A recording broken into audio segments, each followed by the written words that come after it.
Today's show is sponsored by the ABV Barrel Shop. The ABV Barrel Shop is located in the St. Louis metro community of Arnold, Missouri. The ABV Barrel Shop is focused on one thing, single barrels. Best of all, you can try before you buy. Head over to abvbarrelshop.com to sign up for their email and text distribution so you know what they have in stock, what classes are coming up, and who from the industry may be coming in to visit. The ABV Barrel Shop. It's where single barrels live. We are also sponsored by the Bar to Go. The Bar to Go offers traveling minibars that are no bigger than a small purse or toiletry bag. Best of all, they are fully customizable so you can create the perfect piece that is unique for you. If you own your own business, what a fun and unique way to promote what you do. Check them out online at thebar2go.com. That is the number 2 in the Bar to Go. If you have wholesale questions, call my friend Isabel Clark at 504-481-1297. Finally, we are sponsored by the Neely Family Distillery.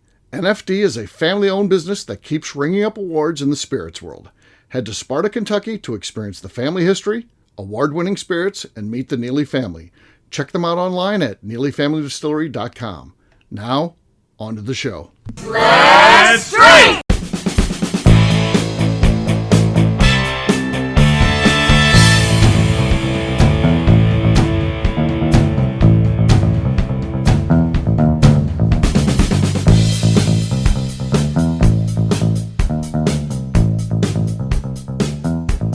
Welcome to the Bourbon Daily, the podcast about everything bourbon delivered to you every day of the week.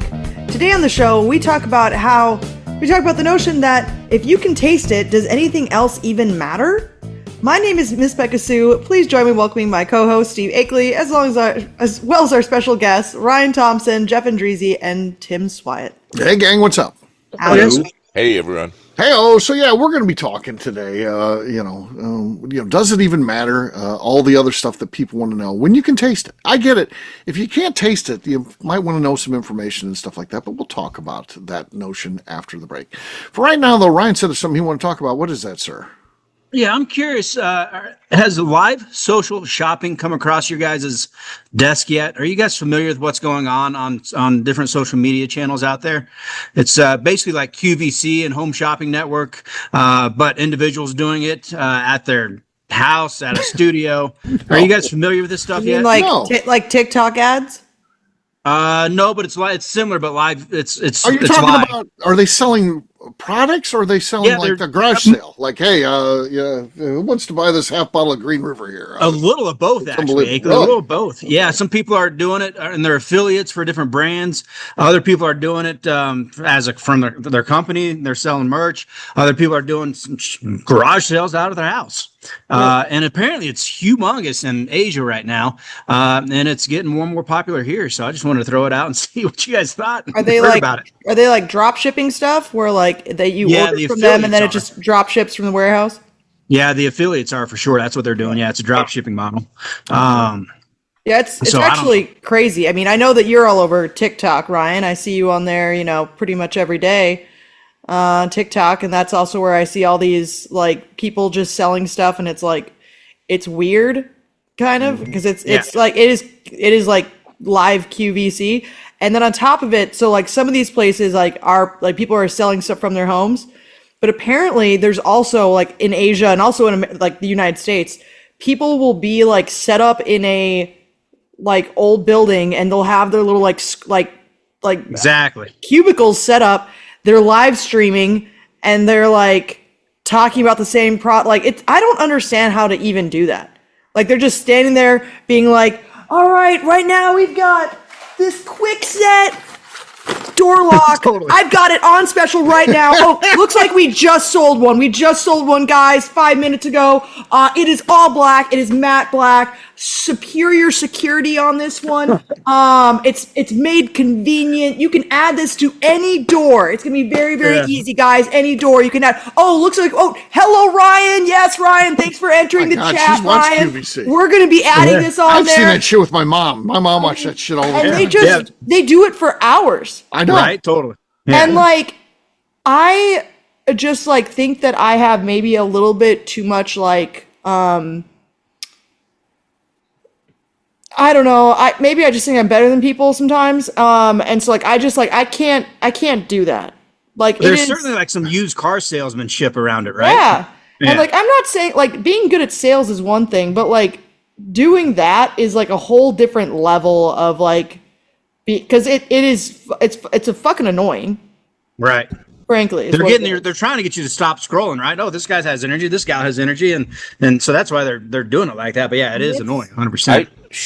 I thought I had my first retirement gig, and now Becca said it's annoying, so I'll stay away. I'm gonna see Jeff on TikTok selling stuff in a fucking weird studio space. Right here. Yeah, and yeah, you're already in the weird studio space. That you would be the guy sitting there selling stuff, but I've got this stick poker for my shorty cigars here. Right. I got little squishy Cigar Dojo fat guys. And Okay. Deer Camps hoodies. Yeah. Jeff's on it. Like, how much is their commission even off these things? Like, because some of the stuff they're selling is there's some of them I've seen that have been expensive things, but some of it I'm like, that product is $25. Are they making $5? Like, are they? Yeah. No way. How much are they even making off of that? Because there's shipping costs, and then like I don't know, it's crazy. Exactly right. Or is it paid by the algorithm or paid by the social media company for the amount of lives they have and people holding on and staying, and the advertiser money going their way and everything like that? Well, the social media company takes a cut as well of each sale. Yeah. So. It's interesting. It's a phenomenon. It's happening. I'm seeing it more and more. So I didn't know if it came across your guys' desk yet or not. So I just wanted to throw it out there and see what you guys thought. But I agree with Becca Sue. It is a little sleazy car salesman, the ones that certainly those high energy folks out there. But we'll see. The ones that are live on social media, like those are the ones that are like, that's the one that is like very, very interesting and like insane to me. That they're just like live, doing it. Now, people who like make the ads and sell them online and they have like the affiliate links and stuff for it. Sometimes those people are at least creative with how they're doing it. And like, they're either like showing you how to use a product, or they're doing some sort of like shtick with it, or they're doing some sort of like social media trend with it. And like, at least that is more creative and fun. And so like, you can maybe at least laugh at what's happening. But the ones that are just live on social media selling things, I'm like, what are you doing? Do you hold them in a higher regard than the people who make these posts? Here's one.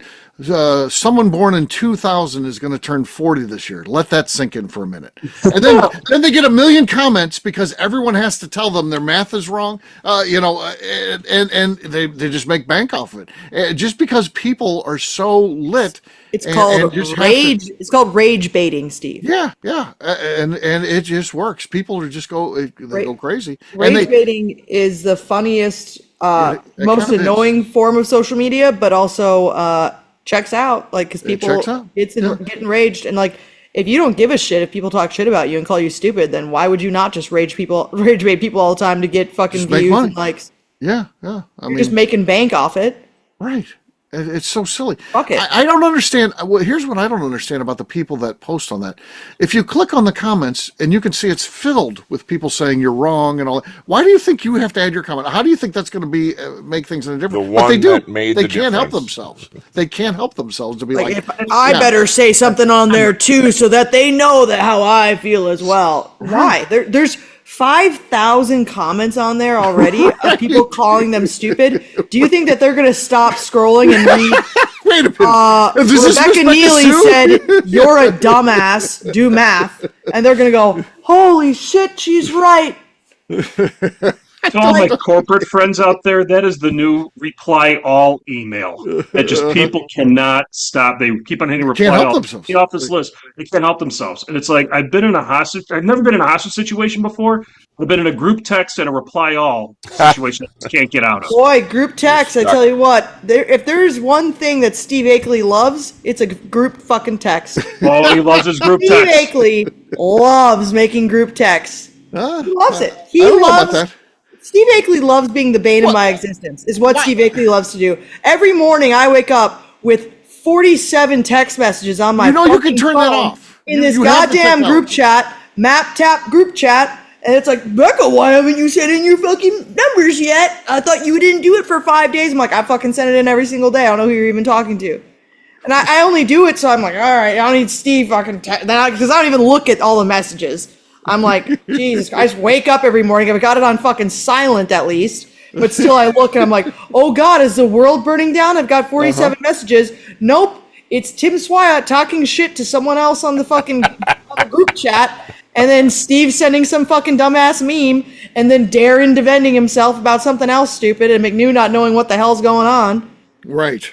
All this checks out. Let's take all the heat. I'm the one that created the group text. And then on top of it, the worst thing that happens is then Jeff somehow is sending it in an independent group chat. What? Secondary to the first group chat. And I'm like, how are there two of these fucking group chats? And one of them is only Jeff. And then suddenly Kathy Cool also sent to that group chat. I'm like, are these two different fucking group chats? What the fuck's going on? Right.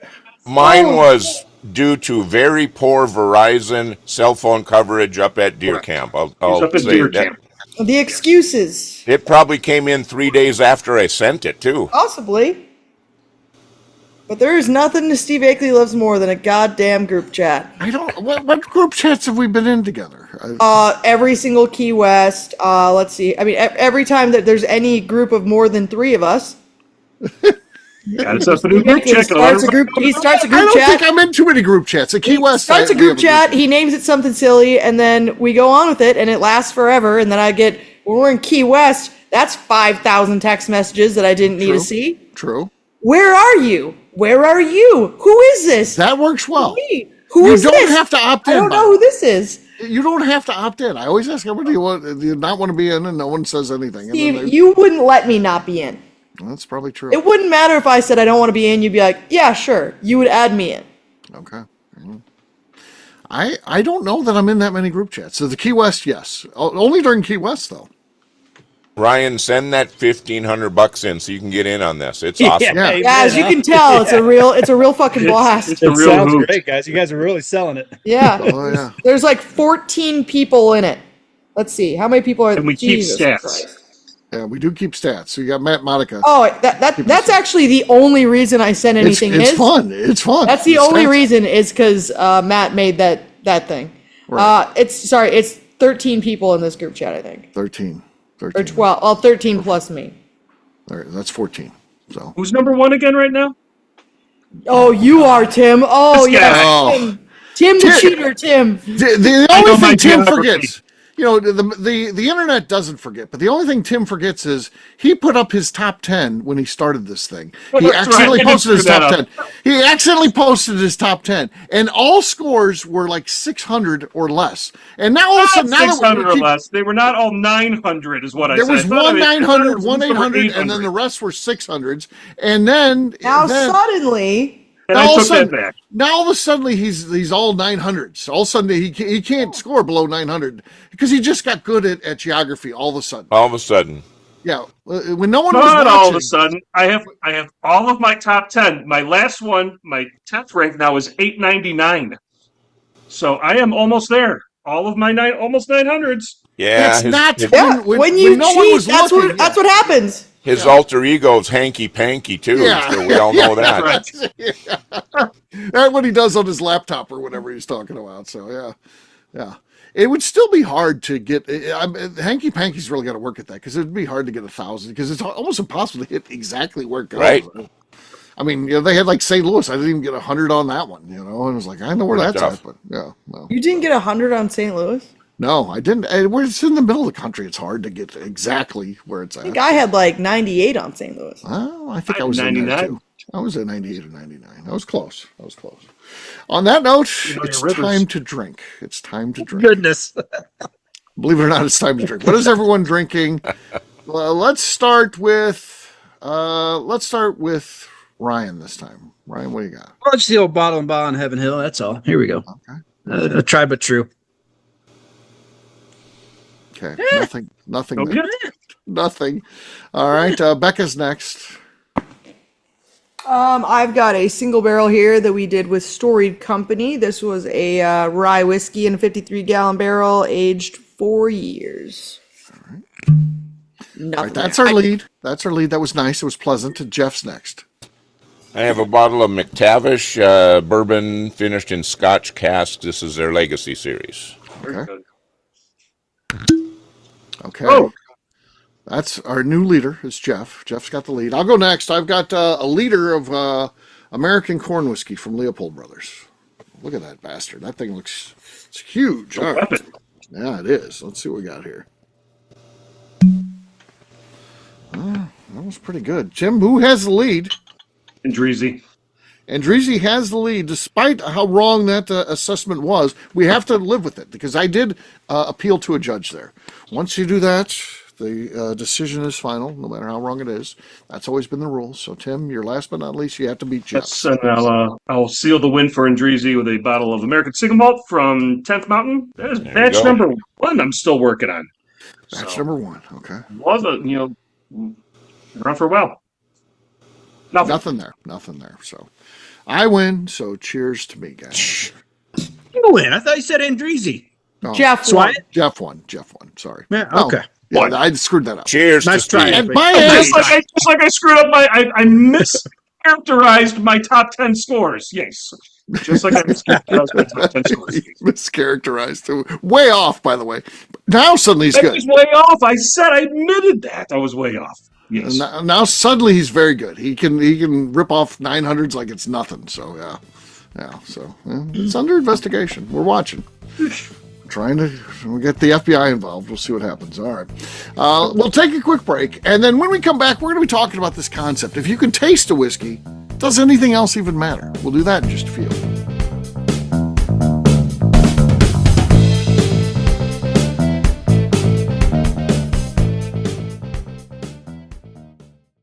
Okay, let's talk about the people that make these shows happen. First up is the Stave and Thief Society. Via their in-person class at Moonshine University in Louisville, Kentucky, the Stave and Thief Society is the place where you, a bourbon enthusiast, can expand your knowledge and emerge an executive bourbon steward. In 2017, I completed my executive bourbon steward certification. It's the most comprehensive bourbon certification available and connects you with an expansive network of bourbon enthusiasts and professionals. Check out the full listing of in-person and online certifications and join the society today by enrolling at staveandthief.com. Speaking of executive bourbon steward certification, the ABV Barrel Shop in St. Louis, Missouri has developed a unique partnership with the Stave and Thief Society to offer a preparatory class to assist you in getting your executive bourbon steward certification. This prep class costs only $25 and is available to take live or online via Zoom. Graduates of our class receive a coupon code good for 15% off your executive bourbon steward certification held in Louisville, Kentucky. This saves you almost $90. Additionally, you can collaborate with fellow attendees to split travel costs when you go to Louisville. If you're interested in signing up for the class, simply head over to abvbarrelshop.com and check out the classes and events page. Last but not least, we are sponsored by Neely Family Distillery. Royce Neely is the 11th generation distiller in one of America's oldest distilling families. A visit to Neely Family Distillery takes you through family history, where you can see all the artifacts and newspaper clippings through the years from this family that started distilling in America after James Neely arrived from Northern Ireland in 1740. Today, Royce Neely and his team are crafting some of the best spirits in America. Their bourbon and absinthe offerings keep winning top honors in spirits competitions. Recently, their absinthe made history as the first platinum winner in the absinthe category at the San Francisco Spirits Competition. Neely Family Distillery is definitely a bucket list destination if you are a bourbon fan. Learn more about their spirit offerings, visiting their facility, and the awards they have collected over at NeelyFamilyDistillery.com. And now, back to the show.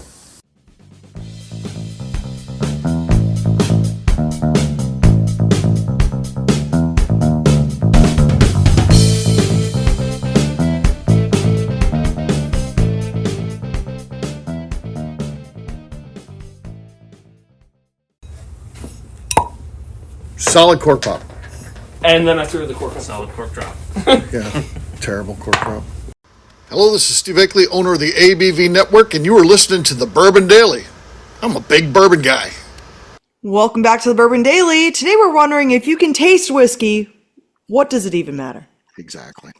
If someone's willing to pour you a glass of whiskey, and I don't care where you're at, we are the place at the ABV Barrel Shop where you can try before you buy, but not just us, anywhere you go. If they're willing to pour you the glass, does anything else really matter? Because I'm talking about, there's so many different things you might want to know. The age, the distillery, the mash bill, the type of whiskey. You might want to know up front, what is this, corn whiskey? Is it rye whiskey? Then once you get to that, well, what's the mash bill? What's the proof? All those type of things. And I say that might matter if you're looking at making a buying decision where you can't taste. You got to try to look at the information you have and make a decision. But if they're willing to pour it into a glass and say, here, taste this, does that stuff even matter at that point? What do you guys think? Definitely not. Does not. If you like it, buy it. If you don't like it, don't worry about it. If you need some context clues, okay, great, whatever. But don't let that persuade you one way or the other. Exactly. It's weird when someone tastes whiskey, likes it, and then they go, well, wait, how old is it? Right. It's all the time. It's like, do you like it? And they're like, yeah, but how old is it? And it's like, what does that fucking matter? Like, I prefer to do barrel picks where I don't tell people shit. I know. We just did that. That's the way I like it. It should be. We just did a barrel pick with a group a few weeks ago. We had an event and a barrel pick, and we tasted through them, and like I had some pretty killer stuff in there, but one of them I'd thrown in was kind of a like an interesting one that it was a younger rye bourbon that was just really good. It was like a little over, it was like maybe 3.5 years old out of 53-gallon barrel. And I wasn't even going to sample it, but I just was like, oh, I should see how these taste. And this one in particular just was awesome. Like it's just a really cool profile to it.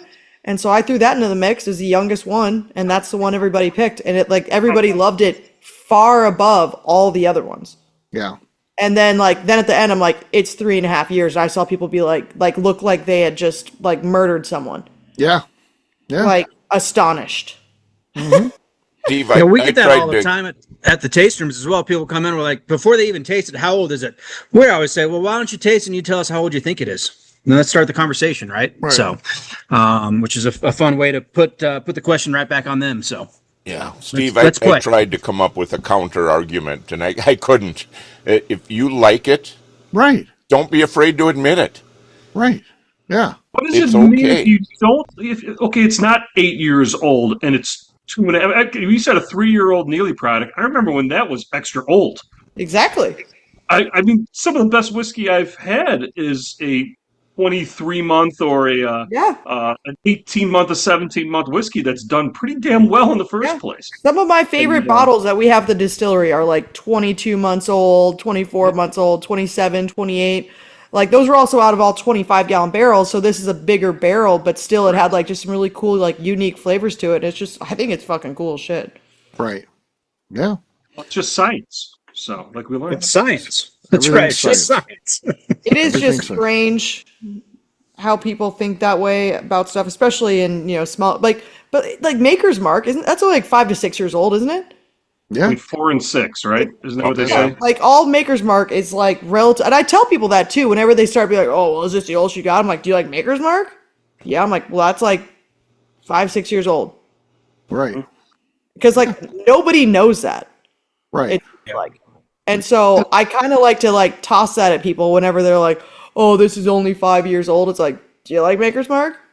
Right. It's a great. All right. So then it doesn't. So then you already do like bourbon that's only quote unquote only that old.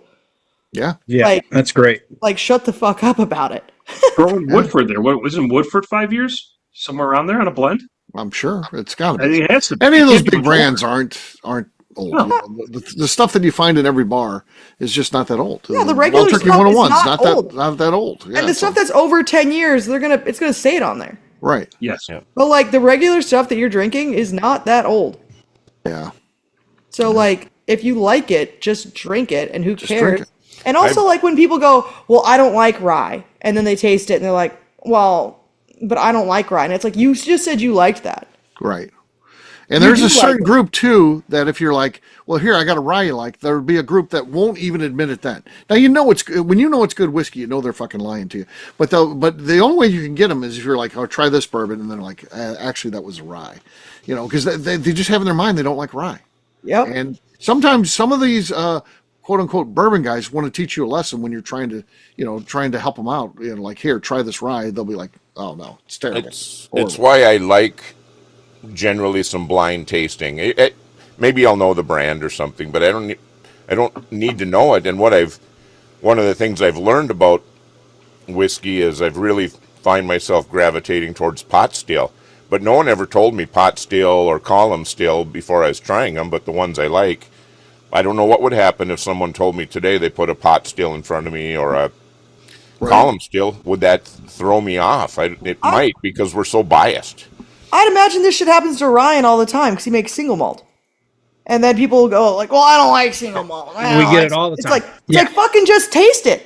Yes, Taste absolutely. it. And they're like, and they go, oh, that's really good. What is it? And you're like, oh, it's single malt. And then they're like, oh, I don't like single malt. You just said you liked the product that I just gave you. But since I told you what it was, suddenly you don't like it? Like, that doesn't make any fucking sense. It's a weird psychology deal. I don't know what it is, right? But 100% all day long. It's like, just shut the fuck up. I can understand asking what the mash bill is, a recipe or whatever. Maybe just after I've tasted it and I want to know, kind of unpack what that is. For education purposes, of course. I can see where it gets into that. After. Yes. After, yeah. Yes. If you can that's separate. different. Just wanting to learn about it is one thing. But changing your opinion after the fact is just weird to me. It is, but it happens. And like when people would taste our stuff, when we did have the stuff out there that was like 24 months old, and people would taste it, they liked it, and then they're like, oh, it's only 24 months old? Like, yeah, it is. And it's like, oh, that's really hot. That tastes really young. Yeah, and they go, also, like, well, it does taste really young. And it's like, okay, yep, I bet. What do you think old would taste like? Well, I'm just waiting to see how you mature. Then I'll have an opinion of how it goes. Yeah. You can lick my armpit to see how I mature. Great. There you go. Sure. I just enjoy the group thing, especially when those groups come in and they all kind of taste the whiskey and they're all just waiting, and they're waiting for the one person to speak up, and that one person speaks up, and they're all like, oh yeah. There's always the master leader of the idiots. The herd mentality is spectacular. Yeah. I love it. Yeah. I love when you can blow their minds. Yep. Well, there you go. There's our thoughts on if you have to know information. That's okay, but it should not play a part if you've tasted it in your buying decision. I think that's the consensus here. So there you go. All right. On that note, we're going to wrap this one up as we always do by talking about where people can find us. Jeff, we'll start with you. Where can people find you? I'm on Instagram, Facebook, and the Cigar Dojo. Jeff Andreezy, 2 I's and 2 Z's. All right, Tim. You can find me tasting all the whiskey I can find, but not necessarily being very diverse with my musical choices for my posts on Instagram at SwyGuy2112 and on YouTube at our flagship whiskey. All right. Ryan. You can find me being jealous of Tim because he already has his Christmas decorations up. He's got a beautiful Christmas tree going. Boy, I think he might be the first of the group, so congrats, Tim. I'm jealous. Across all socials at 10th MT and Whiskey, and our website's 10thwhiskey.com. That's 10th, whiskey with an E. Miss Becca Sue. You can find me on Twitter and on Instagram at Miss Becca Sue, 1K, no C's. All right, for me, I'm an easy guy to find. I'm at Steve Akeley, Twitter, Instagram, or Facebook. I've got a website, steveakeley.com. We've also got a company website, that thing's abvnetwork.com. Check it out. Everything that we do is out there. Also, come by and see me at the ABV Barrel Shop. It's the place where you can try before you buy. We're online, abvbarrelshop.com. Miss Becca Sue, anything else to say before we get out of here? I'd just like to remind the audience to please give us a 5-star review that includes comments. It helps new people find the show, which is very important to us.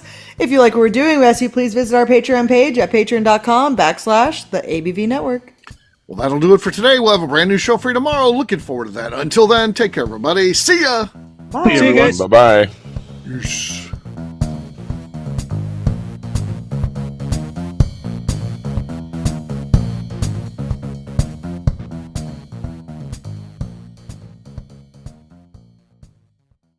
Before we let you go, let's talk about one last thing. The ABV Barrel Shop in the St. Louis community of Arnold, Missouri. The ABV Barrel Shop is focused on a couple of things. First of all, single barrels.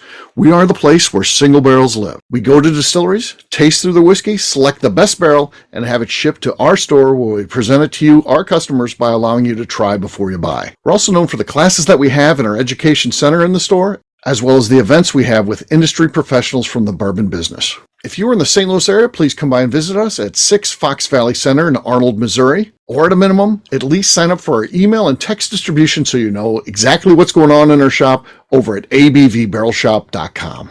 This is Steve Akeley, owner of the ABV Network, signing off. We thank you for listening to our programming and truly appreciate your support. The Bourbon Daily is part of the ABV Network. For more information or to become a sponsor, please visit abvnetwork.com. Thanks for listening and cheers. This has been a Steve Akeley production.